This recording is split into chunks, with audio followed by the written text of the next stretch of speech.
Hello friends, welcome to Econ Show. In this video, we will see the important rivers of the South India. So let us enlarge the Southern India map first.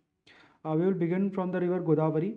It rises from the district Nasik, which is at an elevation of about 1067 meter in the Western Ghat region. This river flows normally in the direction of the southeast, and it drains uh, into the Bay of Bengal at a city called Yanam. Yanam is actually the part of the Pondicherry Union Territory, so you can call it Yanam.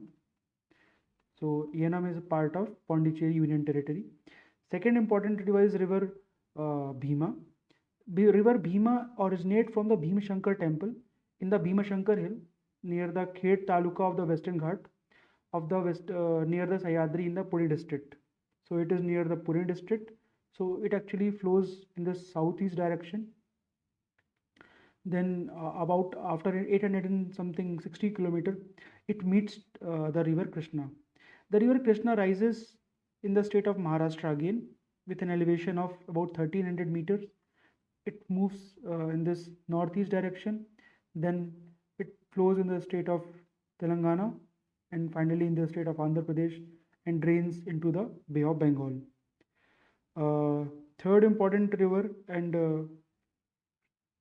of the South India, and which is also the tributary of the river Krishna, is Tungabhadra. Tungabhadra river rises from the state of Karnataka, and it is actually made from the union of the two rivers Tunga and Bhadra. So this river actually is a very important tributary of the river Krishna.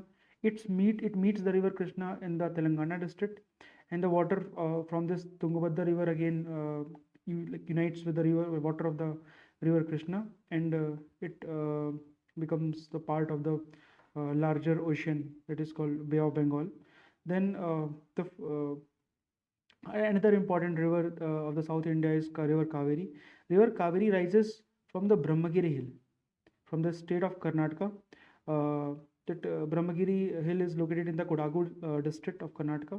From there, the river flows in this northeast direction. Then it takes the southern wind, and it goes like this in the state of Tamil Nadu. And it actually drains into the Bay of Bengal at a city called Karaikal. Karaikal is actually again very important. Karaikal is important because Karaikal is a part of Union Territory of Pondicherry.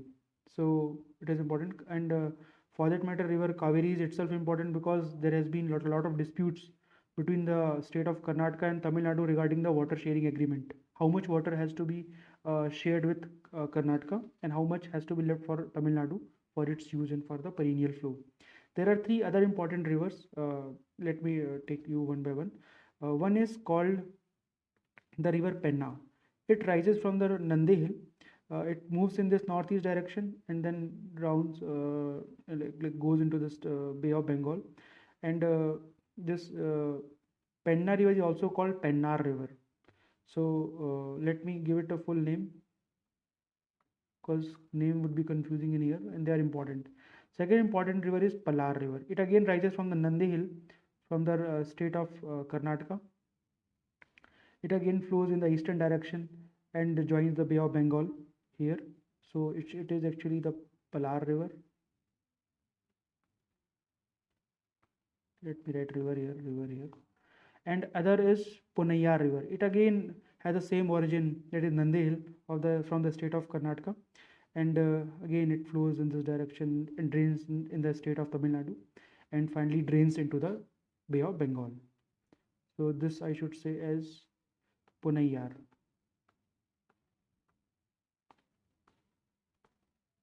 Punayar river. So let me conclude it again. So this was river Godavari, which is also called the Dakshin Gangotri or Dakshin Ganga. Uh, Not actually Gangotri. Dakshin Gangotri is actually a different thing, but Dakshin Ganga you can say. And again, this is called river Bhima, which is also called river Chandra, then river Krishna, then river Tungabhadra, Then this is already I have written Pennar, Polar, and this is Ponayar. Then this is river Kaveri. And these are the major rivers that form the part of the southern India. And also remember, here is the Western Ghat. Western Ghat is actually one of the prime reason why the river flows from your west direction to east direction, because we have generally higher elevation in the Western Ghat than in the Eastern Ghat. So automatically there is a tilt from the higher altitude to the lower altitude, that is from the western to the eastern sides. So thank you for watching it patiently.